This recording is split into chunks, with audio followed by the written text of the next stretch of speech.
Vous êtes de plus en plus nombreux à nous suivre et à participer à l'évolution de la chaîne Afrique N24, et sincèrement nous tenions à vous en remercier.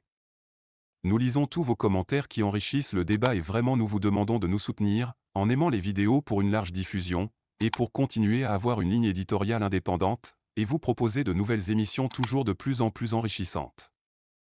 Ne restons pas passifs, soyons actifs. Merci et à bientôt. Qu'est-ce qu'on nous a dit le 5 février? On nous a dit que Adema est mort dans l'avion qu'il a mené en Israël, machin, tout ça. Qu'il est mort le 5 février, et catastrophe nationale et tout ça. Et donc il y a eu tellement de versions, les gens ont dit ci, les gens ont dit ça. Bref, personne n'a jamais vu le corps. Et personne n'a jamais vu le corps. Et dans certains villages, certains n'ont jamais cru qu'il y a des mains morts. Les gens pensent qu'il y a des mains toujours vivants. Bref, on a diffusé dans l'opinion de fausses informations, de fausses pistes, tout ça, pour faire croire. Ils nous ont donné des versions pour mélanger les gens et tout. Et on va voir la vraie version aujourd'hui. Est-ce que vous pensez qu'il y a des mains morts le 5 février? Est-ce que vous pensez vraiment qu'il y a des mains morts le 5 février?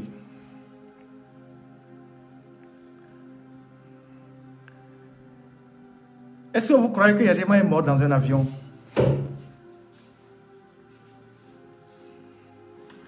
Est-ce que vous croyez qu'il y a des mains morts dans l'avion?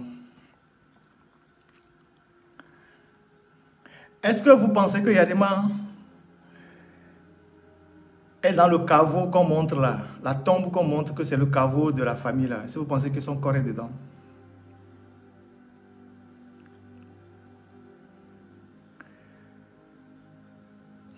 Eh bien, on va en parler. On va en parler. C'est comme l'histoire de l'accident de Sarakawa. C'est entouré de mystères.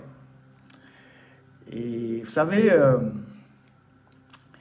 les dirigeants des régimes autoritaires, c'est des gens qui sont très fragiles, parfois même des gens des peureux.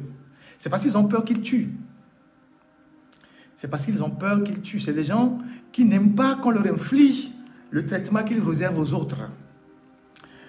En 91 ou 92, mais je pense que c'est 91, quand Nicolas Ceausescu a été renversé et fusillé sur la place publique en Roumanie,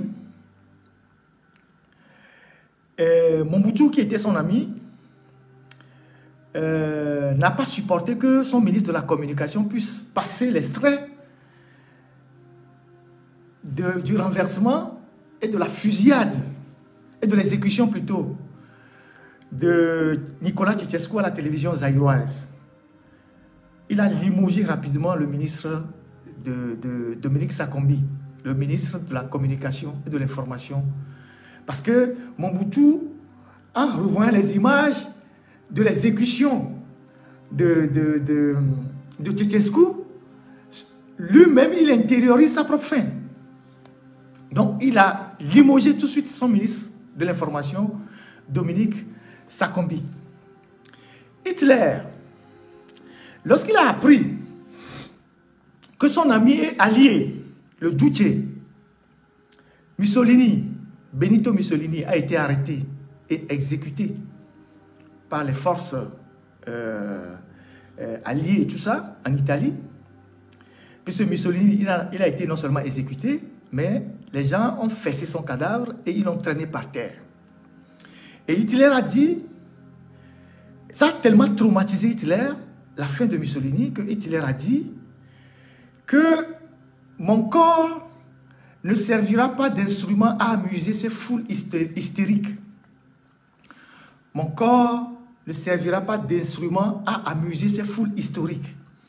D'où il a pris la décision que si quelque chose devait arriver, il ne faut jamais que son corps tombe dans les mains de ses adversaires. C'est pour ça que quand ils se sont suicidés avec sa femme Eva Braun, Et quand j'étais à Lomé, il y avait un très bon livre d'Eva Braun. Et Eva Braun, c'était la compagne de Hitler. Il y a un livre qui a été consacré à Eva Braun et leur chien. Et Hitler, quand les Alliés rentraient à Berlin et dans la résidence d'Hitler, il était déjà pratiquement consumé. Et donc, certains dictateurs sont comme ça. Même dans la mort, ils ne veulent pas que les peuples qu'ils estiment avoir été leur sujet viennent découvrir leur cadavre. Donc, ils font tout pour partir dans le mystère, pour que le mystère reste le plus longtemps possible. Et Adema n'est pas mort le 5 février. Il n'est pas mort le 5 février. Il n'est pas mort dans l'avion. Déjà, une semaine avant, 4 ou 5 jours avant, il était en très mauvaise forme. Et il avait annulé tous ses rendez-vous à Lomé 2. Et il était au camp. RIT. Et à l'époque, il y a beaucoup de jeunes, des étudiants, nos camarades de l'université qui avaient fait de l'entrée de Lomé 2 leur chambre, de leur amphi. Ils allaient lire les motions, ils rédigeaient les motions à tous ceux qui venaient rentrer là-bas. Donc les gens étaient là-bas, les gens avaient des rendez-vous, les gens étaient là. Comment on les appelle même là? Nos camarades qui restaient sous les arbres là-bas, c'est des sachants, c'est eux qui écrivent les motions. Ils connaissent les termes que Yadema aimait. Donc quand les populations, les ressortissants de tel viennent, pour rentrer à Lomé 2, c'est eux qui écrivent, c'est eux qui rédigent les motions. Ils les rédigent. Les bitosards, voilà. Donc, eux, ils étaient sous les arbres parce qu'on leur avait donné des rendez-vous. J'ai été là-bas, on a dit que le patron n'est pas là, il n'est pas là, il n'est pas là. Donc, il était déjà dans une situation un peu difficile. Donc, il était reclus au camp. Donc, mais il n'y avait rien d'alarmant qui puisse nécessiter que rapidement on puisse l'évacuer. Et donc, à son domicile, au camp là-bas, dans son appartement, il y a une douche avec une porte sécurisée. Et quand il est à l'intérieur de la douche, il n'y a que lui seul à l'intérieur qui puisse autoriser quelqu'un de l'extérieur à rentrer dans la douche. Quand il est dans la douche est bloquée. Donc, quand quelqu'un veut rentrer dans la douche, il faut que ce soit lui-même qui puisse faire les manœuvres pour que la personne rentre dans la douche. Et donc, dans la nuit du 3 au 4, il a dormi seul. Il a dormi seul. Et c'est le 4 au matin, que l'alerte a été donnée parce que l'eau de la douche coulait à ne pas s'arrêter. Donc les gens se sont dit, mais il se passe quelque chose.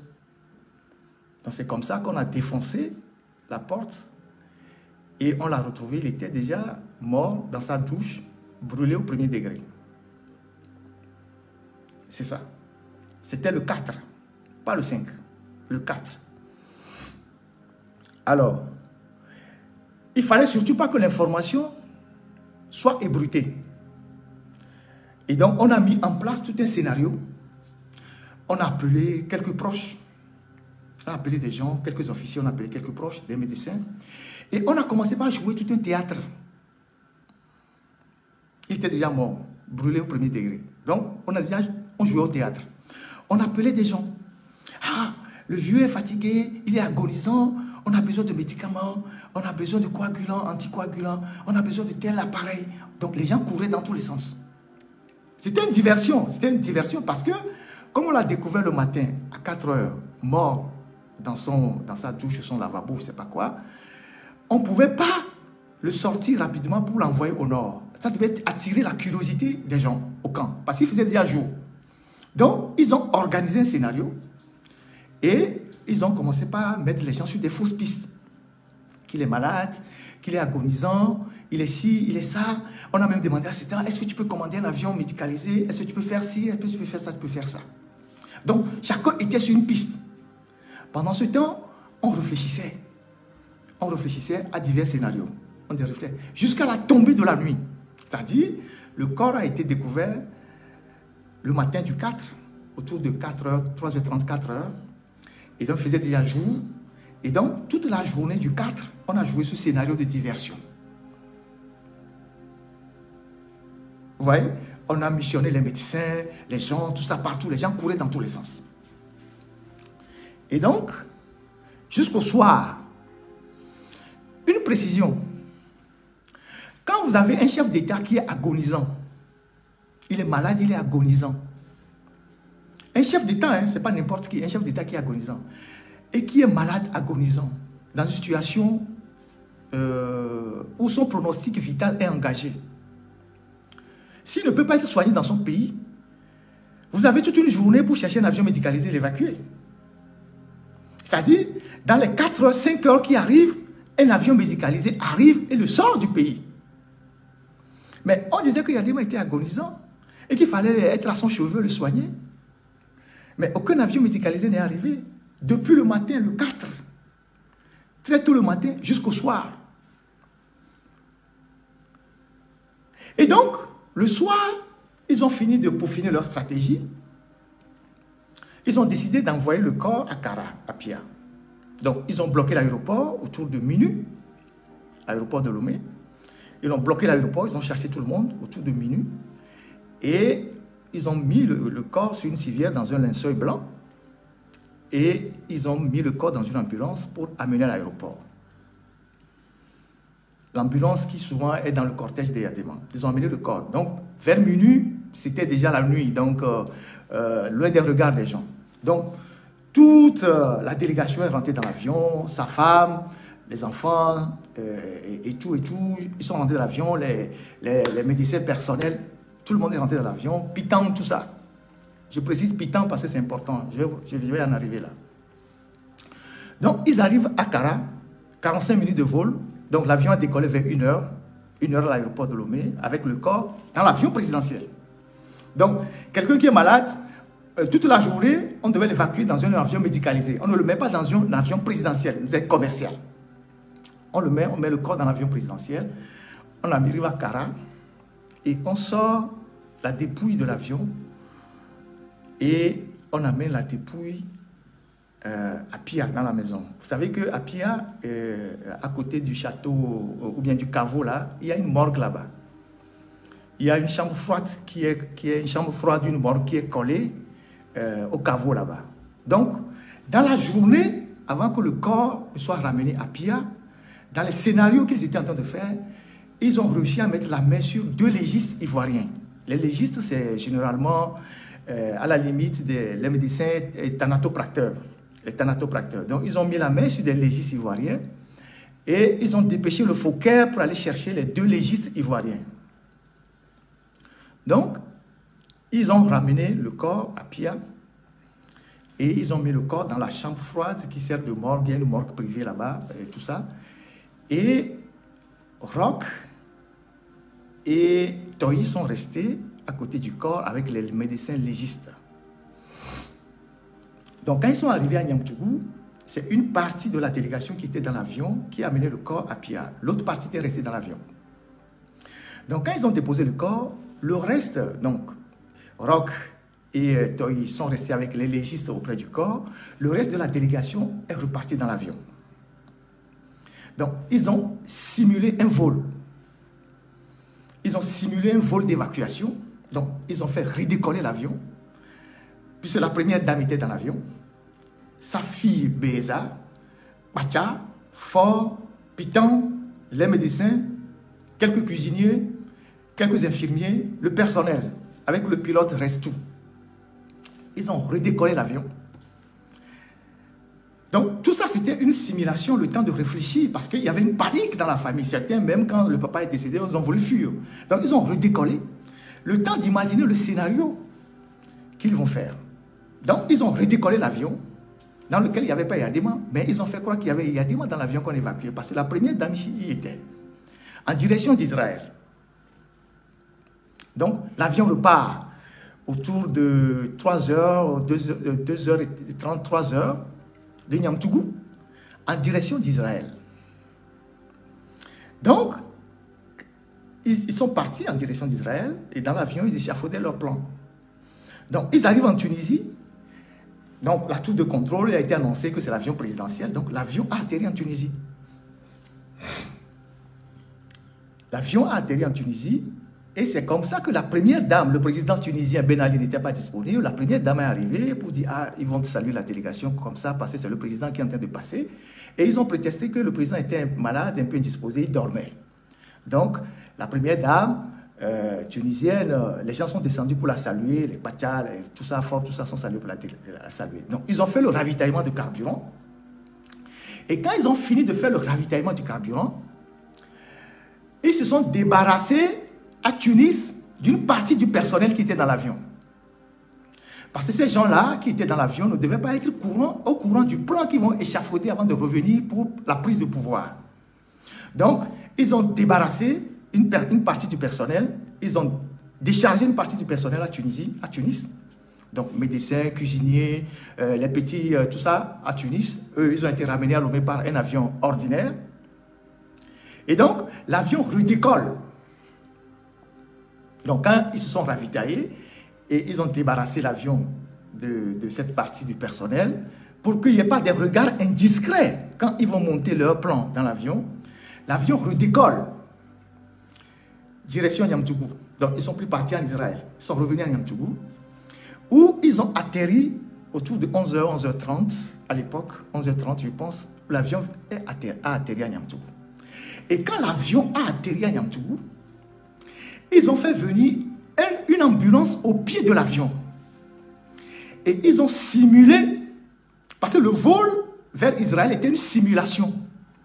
Donc, quand l'avion est revenu à Niamtougou, alors que le vrai corps des Yadema était déjà à la maison, ils sont revenus atterrir. Quand ils ont atterri, ils ont simulé la sortie d'un corps de l'avion vers une ambulance. Ils ont pris un truc, ils ont mis un linceul blanc, ils l'ont sorti de l'avion pour le mettre dans l'ambulance. C'est à partir de cette image-là que les rumeurs ont commencé à courir. Parce que les gens à l'aéroport ont vu et les rumeurs ont commencé à circuler. Alors que le corps était déjà au domicile au petit matin, à 1h30, 1h45 ou 2h moins. Le corps était déjà là-bas. Donc, quand ils ont mis le corps à Pia, une partie de la délégation est repartie dans l'avion. Ils ont simulé le voyage. Ils sont arrivés en Tunisie. Ils ont atterri pour se ravitailler. Ils ont débarrassé l'avion d'une partie du personnel. Ils sont revenus à Niamtougou. Ils ont simulé comme si c'est maintenant qu'on ramenait le corps de Yadema qu'il était mort dans l'avion. Donc, ils ont sorti quelque chose de l'avion comme un corps à qui ils l'ont couvert de linceul et ils l'ont mis dans une ambulance. Et donc, dans l'avion, il y avait Pitan, donc le mauvais génie, et ils ont échafaudé les plans. Comment ils vont faire la succession? Donc, il y a eu des discussions, on a dit Pacha, on a dit Fort, ceci, machin, tout ça. Et Pitan, pour mélanger les officiers, a griffonné quelque chose qu'ils ont présenté pour la succession comme les dernières volontés de Yadema, à savoir que Yadema voulait que le pouvoir aille à son fils Foy Simbe. C'est Pitan qui a griffonné ça. C'est lui le cerveau. Donc, ils sont revenus donc, à Niamtougou et ils sont retournés au domicile. Donc, quand ils sont retournés au domicile à Pia, maintenant l'information est sortie. Il faut qu'ils reviennent rapidement à Lomé pour gérer les problèmes de succession. Donc, Pacha est rentré rapidement pour gérer les officiers. Entre-temps, quand le décès de Yadema a été constaté, ils ont donné les instructions à tous les officiers TAM. Vous connaissez ce qu'on appelle les officiers TAM? C'est ceux qui ont la charge des armureries et des soutes. Généralement, la plupart sont des fidèles des fidèles. Ils sont généralement de PIA et ils ne reçoivent leurs ordres que de la présidence, même pas de leur chef-corps. Donc, ils ont donné des ordres à ces officiers de PIA et les officiers TAM de verrouiller les soutes et les armureries. C'est la première mesure qu'ils ont prise. La deuxième mesure, quand maintenant le décès a été, les rumeurs ont commencé, Félix Katanga, qui dirigeait la FIR, on l'a chargé de mettre en dissuasion quelques véhicules militaires, notamment des jeeps avec des 12-7 et des chars dans les quartiers, devant les domiciles de quelques généraux et officiers supérieurs, au cas où ces gens-là voulaient se comporter autre, au cas où ces gens-là voulaient passer outre les consignes, quoi. Donc pour les dissuader. Et donc, quand ils ont déposé le corps, ils sont revenus maintenant à Lomé pour la gestion de la suite de l'association. Donc, Patia s'est occupé de gérer les militaires avec Félix et tout ça. Fort qui était occupé à d'autres choses. Et ils sont venus annoncer publiquement que Eyadema est mort. Et donc, selon Pitang, les dernières volontés du patron quand ils étaient dans l'avion, c'est qu'il faut qu'on confie le pouvoir à son fils. C'est ça. Et donc, ils ont débloqué, ils ont utilisé la carotte et le bâton, c'est-à-dire ils ont mis des militaires en face des maisons de quelques officiers pour les dissuader. Et puis après, ils ont sorti de l'argent des caisses de la douane à l'époque. Les caisses de la douane, ils ont sorti de l'argent, ils ont donné à tous les officiers qui sont venus prêter allégeance 50 millions. C'est avec 50 millions qu'ils ont donné aux officiers. 50 millions qu'ils ont donné à tous les officiers qui sont venus prêter allégeance. 50 millions pour que les gens viennent prêter allégeance. Et l'argent a été sorti des caisses de la douane. Et quand vous vous rappelez qui était DG de la douane à l'époque, vous allez vous rappeler, vous allez faire le lien de tout ce que je suis en train de dire. 50 millions. Et donc, les officiers viennent, ils prêtent serment aux enfants. Et puis, après, il faut gérer les funérailles officielles. Donc, pour les funérailles officielles, on a mis des trucs dans un cercueil factice. Il n'y avait pas de mort dedans. On a mis des trucs dans le cercueil qu'on a amené au Palais des Congrès. Et les gens ont pleuré jusqu'à tomber, se sont roulés au sol il n'y avait aucun cadavre dans ce cercueil et tout ça. Donc, c'est comme ça que ça s'est passé. Et après, ils ont procédé dans l'intimité totale à l'enterrement d'Eyadema dans une tombe traditionnelle. Eyadema n'est pas dans le caveau que vous voyez là. Il a été enterré dans une tombe traditionnelle parce que dans leur compréhension, ou c'est pas dans leur chose, c'est un patriarche, c'est un ancêtre. Et dans la tradition, je pense, les ancêtres ne s'enterrent pas comme ça. Donc, ils ont enterré Eyadema dans la montagne. Dans la montagne, en intimité. Et rappelez-vous, je vous ai parlé d'un cours d'eau qui descend d'une montagne et qui passe derrière le vestibule de Gnassingbé, autour duquel Eyadema faisait beaucoup de mystères. Vous savez, Eyadema, il est toujours resté mystérieux.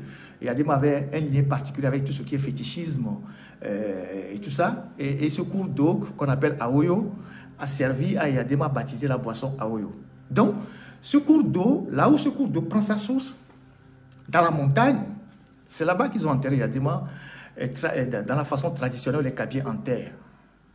Et le lieu où on a enterré Eyadema s'appelle Titidé, dans la montagne. Comme par hasard, il y a une de ces filles qui porte ce nom-là. C'est là-bas qu'ils l'ont enterré. Et maintenant, le caveau qui est là, où les gens viennent se prosterner, c'est sa tenue de militaire général, plus sa canne qu'ils ont mis dans ce truc-là.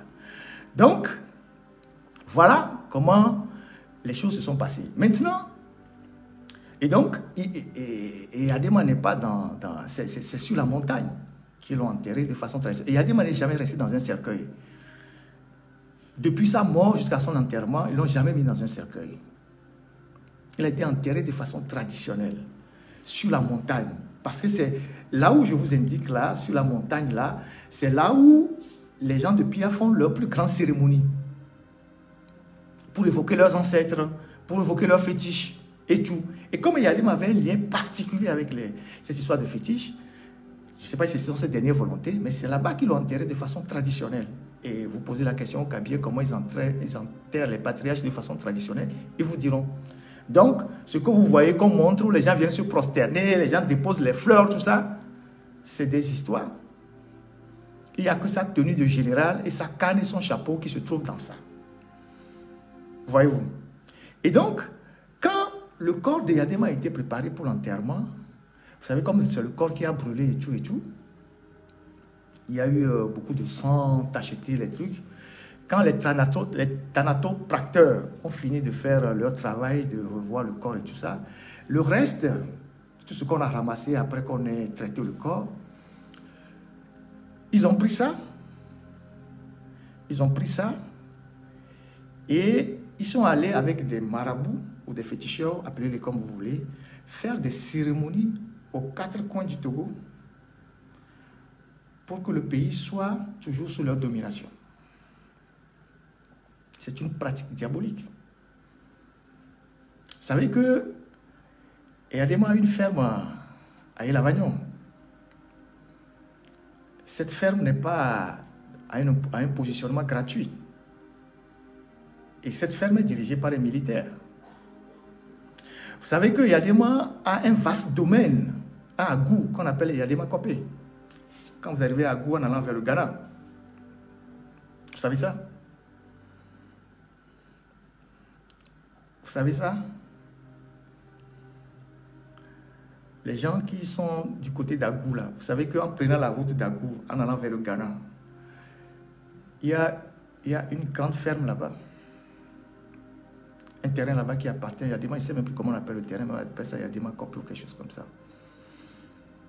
Donc, ces endroits ne sont pas seulement des endroits comme ça. Donc, ils ont pris le reste là, ils sont allés, que ce soit au nord, au sud, à l'est ou à l'est, ils ont fait des cérémonies pour que le pays ne sorte jamais de leur domination. Voilà comment ça s'est passé. Donc ceux qui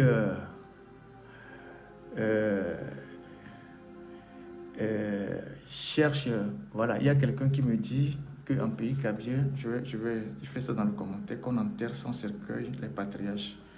Je vais lire ça tout à l'heure.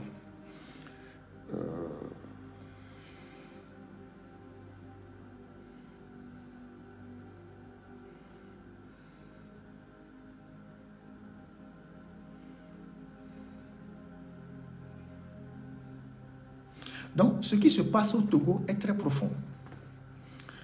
C'est très profond. C'est pour ça que quand on parle, les gens racontent des choses et moi je les regarde. Voilà, bonne émission. Effectivement, quelqu'un me dit, c'est d'ailleurs quelqu'un de la région de Kara, effectivement, il a été enterré dans la montagne. Et mon vieux était là. Et chaque 3-4 février, ils font des cérémonies là-bas. Il est enterré sans cercueil. Voilà. Parce que ses enfants vont là-bas. Et il y a des vieux qui vont faire des cérémonies là-bas. Les gens qui sont dans un cercle fermé, là-bas, ils savent. Ils savent le lieu que j'ai indiqué. Ils savent. C'est-à-dire, vous savez, 20 ans sont passés. Il y a 20 ans sont passés. Il y a des langues qui se délient. Il y a des gens qui parlent. Il y a des gens qui ont assisté à des choses. C'est 20 ans quand même. Il y a des gens, parce que Pitan qui était le cerveau, qui a manigancé tous les histoires, il est décédé. On a vu comment, lui avec Fort, ça ne marchait pas très bien, jusqu'à ce que Fort l'a garé, il est décédé. Batia, il est en prison. Il est en prison. Donc, il y a beaucoup de choses. Il y a des gens, il y a des gens qui étaient dans l'avion, il y a des pilotes, il y a des gens qui font des confidences. Si tu es un journaliste bien formé, tu peux mettre la main sur 1-2 personnes qui étaient peut-être un jour dans cette histoire-là, il y a 20 ans quand même. Il y a 20 ans. Il y a 20 ans. Donc, il y a Katanga qui est en prison, voilà, il y a des gens qui parlent. Et Yadema n'est jamais mort le 5 février. Donc, c'est quand ils sont revenus de leur vol de simulation de la Tunisie et tout ça, et qui sont revenus à Pia, qui sont descendus à Lomé pour annoncer officiellement l'événement dans la soirée du 5. Il est mort le 4. Il est mort le 4. Il est décédé le 4. Et il n'a jamais été enterré dans son château. Il est enterré dans la montagne, au lieu dit Titidé. qui est le lieu de toutes les cérémonies pour invoquer les esprits de pierre là-bas. C'est ça. Donc, tout ce qu'on raconte là, tout le cinéma que vous voyez là, c'est comme l'accident de Sarakawa, quoi. C'est-à-dire que c'est un scénario qui a été écrit, et même les gens, certains qui étaient de cette expédition, vous allez leur demander, ils ne vont jamais vous dire la vérité parce qu'ils ne veulent pas trahir le serment. Il y a des gens qui étaient de cette délégation, dans l'avion, vous allez les interroger, ils ne vous diront pas la vérité. Et il y a le professeur Pissang qui est aussi décédé, il était dans l'avion, le médecin Tomta, tous ces gens étaient dans l'avion. Tous ces gens étaient dans l'avion. Donc, voilà le mystère qui... Non, Kofi Sama n'était pas là-dedans. Voilà le mystère qui a entouré toute cette histoire-là, qu'on a cherché à dissimuler pendant des années. Et voilà. Voilà. Donc, voilà. Donc, c'est ce que j'ai voulu partager avec vous aujourd'hui. Et pour que nous comprenions un certain nombre de faits qui se passent dans notre pays. Parce que les Togolais, ils sont trop dans la passion. Ils sont trop dans la passion. Les Togolais sont trop dans la passion. Ils sont trop dans la passion. Il n'y a jamais eu une note d'Adema qui a dit qu'à sa mort, ce soit Faure Gnassingbé qui le succède. C'est Pitan qui a inventé ça. Et c'est pour ça que Pitan se prenait aussi pour un co-héritier du pouvoir. Mais Faure et Pacha ne l'entendaient pas de cette manière. Le premier quoi que Pitan a eu, c'était avec Pacha. Pacha qui l'a, à un moment donné, chassé lors d'une cérémonie à Pia. Et puis après, avec Faure Gnassingbé, ça s'est énormément refroidi. À la fin, Faure l'a envoyé à la HAC. Voilà. Donc, c'est des gens qui étaient au cœur de ces événements-là, qui ont fignolé des trucs. Voilà comment ça s'est passé. Donc, les officiers que vous avez vus, la plupart qui ont fait allégeance en 2005, c'est 50 millions qu'on leur a donné. 50 millions qu'on leur a donné. Et l'argent venait des caisses de la douane. Donc, voilà comment les choses se sont passées il y a 20 ans. Donc, voilà. Donc, voilà ce que j'ai voulu partager. Pitan était ministre de la communication, mais très proche de Yadema. Voilà ce que je voulais partager avec vous. Et ce que je vous dis là, il y avait même plein de gens, d'officiers, des gens proches qui ne savaient pas. Parce que ça a été tellement protégé. Ce qu'ils ont fait, ils l'ont tellement cloisonné que la seule chose que les gens savaient, c'est que Yadema, puisqu'ils sont revenus de la Tunisie, ils ont sorti quelque chose de l'avion. Sur l'aéroport de Niamtougou, tout le monde a vu. Donc les gens pensaient que c'est Yadema qui est revenu mort, qu'on sortait de l'avion. C'était une simulation.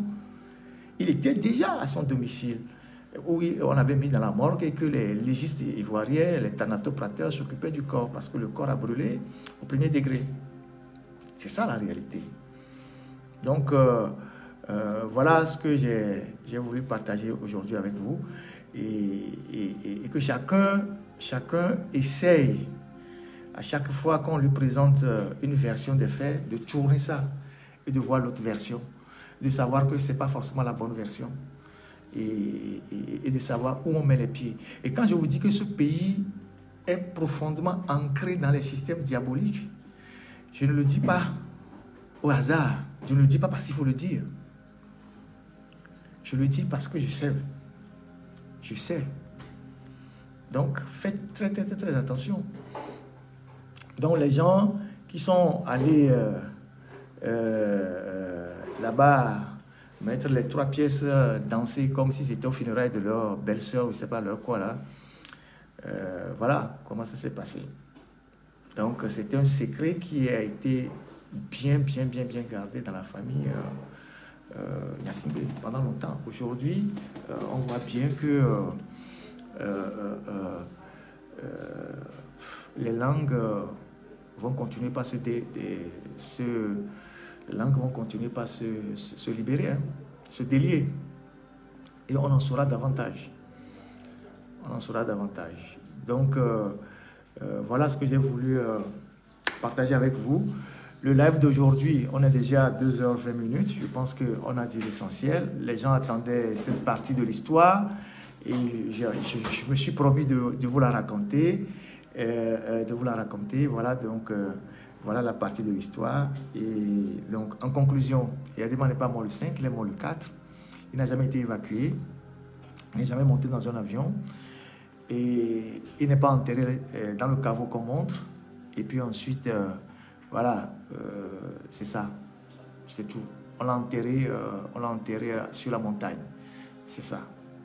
C'est ça la réalité. Donc si demain, on vient vous dire, ah, et voilà, il faut dire, non, c'est faux. Et c'est normal, parce que même dans nos traditions, il y a des patriarches. Ils ont leur tombeau, mais ils ne sont pas dedans. Ce n'est pas une manœuvre. Non, c'est des choses qui existent dans la tradition. On ne la découvre pas. On ne la découvre pas, en fait. C'est pas comment dire ça. C'est pas une manœuvre qu'ils ont faite. C'est pas quelque chose d'illégal. Je ne sais pas comment dire. Ça existe dans la tradition. Les rois, on les enterre ailleurs, mais on fait un tombeau pour eux. Et c'est ce tombeau-là qu'on montre aux gens. Mais eux-mêmes, leur corps est ailleurs. Ce n'est pas nouveau. Et c'est comme ça, c'est ce qu'ils ont fait à Yadima. Donc, tous ceux qui sont ancrés dans la tradition, qui sont initiés, ils le savent. Que quand un roi meurt, un chef meurt dans nos localités, on ne voit jamais sa tombe. Mais on érige une tombe symbolique devant laquelle les gens viennent se recueillir, se prosterner, alors que la dépouille même, elle dort ailleurs. Donc voilà, ce n'est pas des choses à incriminer, c'est la tradition, c'est ça. Voilà ce que je voulais dire. Donc voilà ce que j'ai voulu partager avec vous. Et donc, non, je ne peux pas, pour faire un résumé en effet, c'est long parce que je suis très fatigué. Vous savez, parler 2h30 sans document, rien du tout, avec des idées en tête, c'est pas évident. C'est pas évident. Donc, je vais dire 2 ou 3 mots. Il y a des gens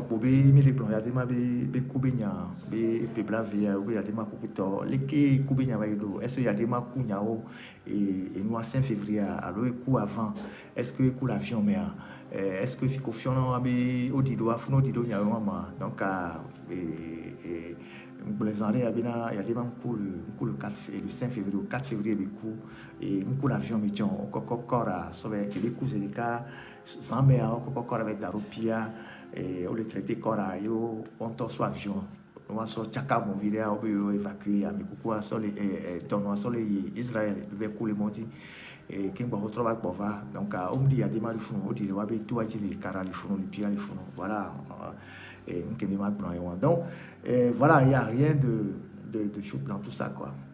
Voilà ce que j'ai voulu partager avec vous et sachez que il y a des pans de l'histoire du Togo